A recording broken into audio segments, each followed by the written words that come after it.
Ladies, gentlemen, and Haradrim of all ages, Diablo 4 has been out for over a month, and while Season 1 isn't far off, a lot of people are still trying to make the most out of their Eternal Realm characters, getting as much power as they physically can, whether that be getting the experience to hit level 100, or the gear to really make their build as strong as it can possibly be. And so today I'm going to once again be talking about a number of tricks to increase your power, either short-term or long-term, that you can not only apply to your current characters, but it's also just important information to be aware of and keep in the back of your mind that you can take with you into Season 1 as it comes up, where we all will be restarting from the beginning. First up then, let's talk quickly about different gear affixes, stats, and how to know which ones are really worth taking. This one is easy if you really pay deep attention to it, but a lot of people will see plus damage percentage on a piece of gear and think that that's the best that it gets, but there are more specific things absolutely worth paying attention to. The main point here is that more specific stats and affixes are genuinely far higher value than the more generic ones.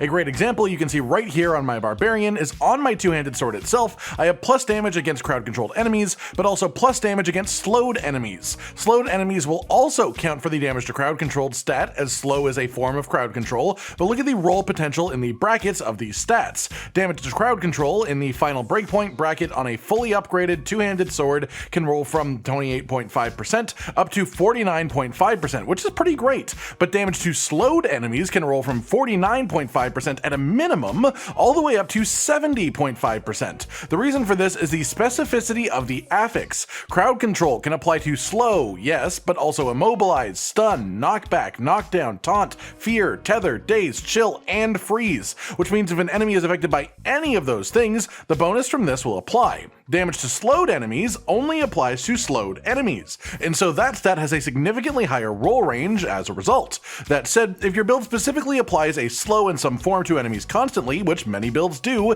this affix is worth way more than damage to crowd controlled. In a more general sense, this also applies to something like damage to close enemies. A lot of people in most builds will think that damage with core skills is the top tier damage percentage increase stat, but if you are in a specifically melee range build, then that affix is worth way less than damage to close enemies. Core skills is considered more general in the game than enemies that are specifically close to you, and so damage to close enemies has a much higher roll range potential and is a much more valuable stat as a result of that. The same thing applies to defensive skills too. Here you can see on my Druid, I have a total armor percent increase on my chest, and this can roll from 4.6 to 10.9%, which is really nice. 10.9% armor is a pretty huge increase, but then if you look at my boots, I have total armor percent increase while in werewolf form. This can roll anywhere from 10.5% at the low end up to a whopping 21%. That means if you are a Druid in werewolf form consistently in your build, you're just in werewolf form all the time, then this is just more than double effective the standard armor increase stat,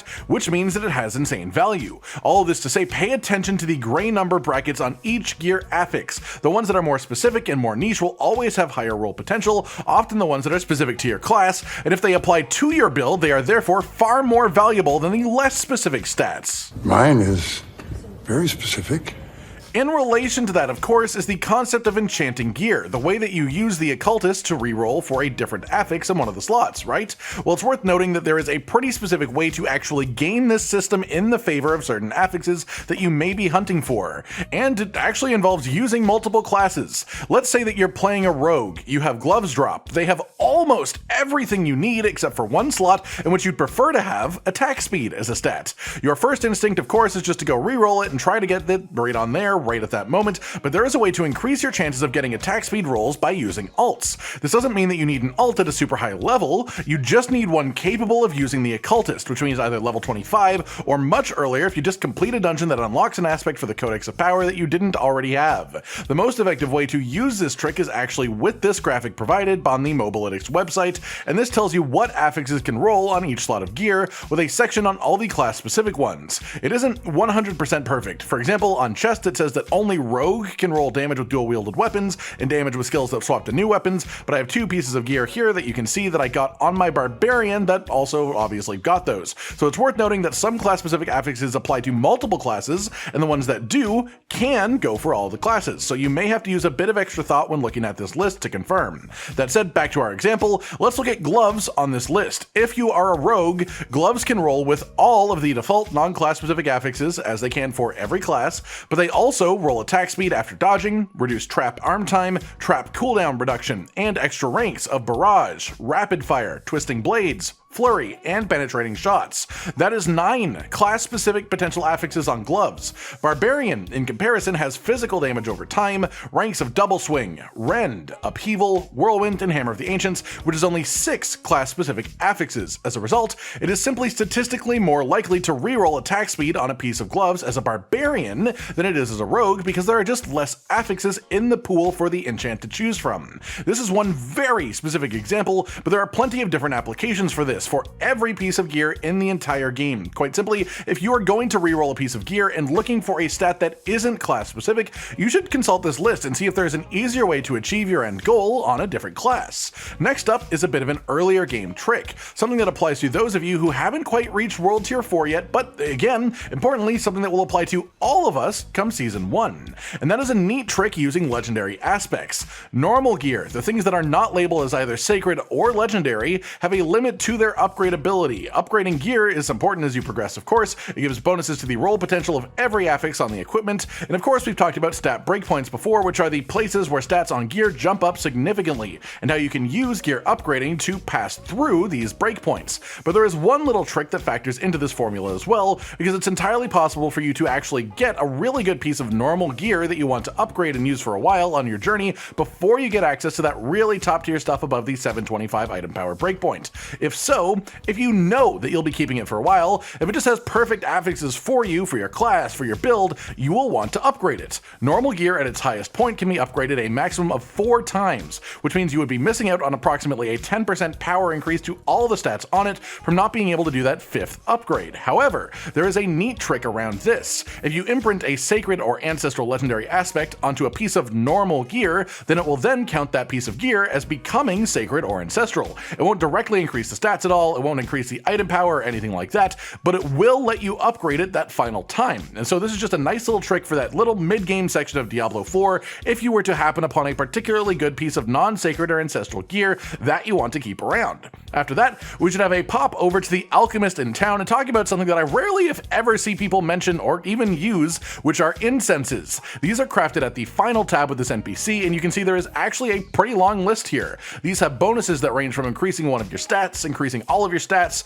increasing armor, increasing health, tons of things, and the real beauty is that they apply not only to you, but also to any other players that are near you. They are expensive to craft, yes, requiring some pretty meaty materials, and they disappear if you die while they are active, but there are some niche situations in which they are incredibly good, most notably when pushing really hard content. If you are pushing Nightmare Dungeons at your absolute limit of strength, or if you are trying to do something like the Uber Lilith challenge boss at level 100, sometimes just that tiny little extra bump of power can make a massive difference, and it lasts for 20 minutes as long as you don't die. Not to mention, if you are pushing high tier Nightmare Dungeons in an actual group, you will give your incense bonuses to the other party members too, and they can each have their own incense active as well to give even more bonuses to you and to the others as a result. This isn't a complex system, it isn't something that requires a ton of explanation by any means, but it's something that I rarely if ever see people taking advantage of, and it's just another avenue to short-term power within the game that can genuinely make the difference in hard enough content. Finally then, let's talk about loot.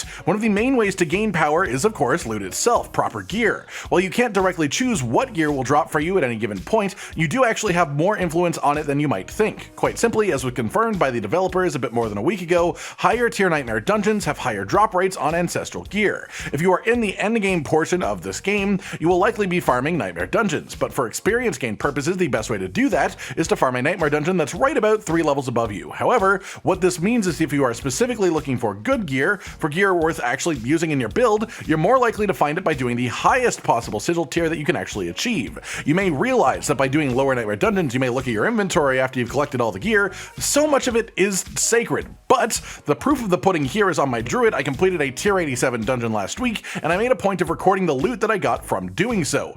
Every single piece of gear that dropped during that dungeon was ancestral, not a single sacred in sight. This of course doesn't guarantee guarantee that it drops at a high item power level. It's not like every single one of them is above 800, but they are all ancestral, which means that they have an increased chance of higher item power drops, and so every piece of gear had a chance of being an upgrade to my build, as opposed to doing lower tiers where you get a bunch of sacreds. This is an important thing to keep in your mind. Lower tier Nightmare Dungeons are better for experience itself, but if you are after actual usable ancestral rares to slot into your build, then the best way to find them is to push higher tier Nightmare Dungeons, simple as that, and that's how you get more ancestrals and less sacreds. That just about does it for today then, everyone. A number of tricks that you can use in Diablo 4 to help increase your character's power, both in small amounts or in large amounts, in the short term or in the long run as well. All things that can help along your journey, and some that will specifically become even more useful as we approach the ever nearing start of Season 1, when many of us will be restarting from the beginning of the game. I hope you've enjoyed this and actually learned something helpful today. Like if you liked the video, subscribe and hit the notification bell for more, and most importantly, ladies and gentlemen, until next time, stay sweet. Josh, Cotton, and Hollow with the videos, dropping the humor like a hammer on your tippy toes, bringing entertainment on a daily arrangement to take our insanity and turn it into entertainment. Yes, I said entertainment twice, to reiterate that it is nice to look into your faces on a mostly daily basis when you let us in your homes to make the whole world a stage. Goodbye.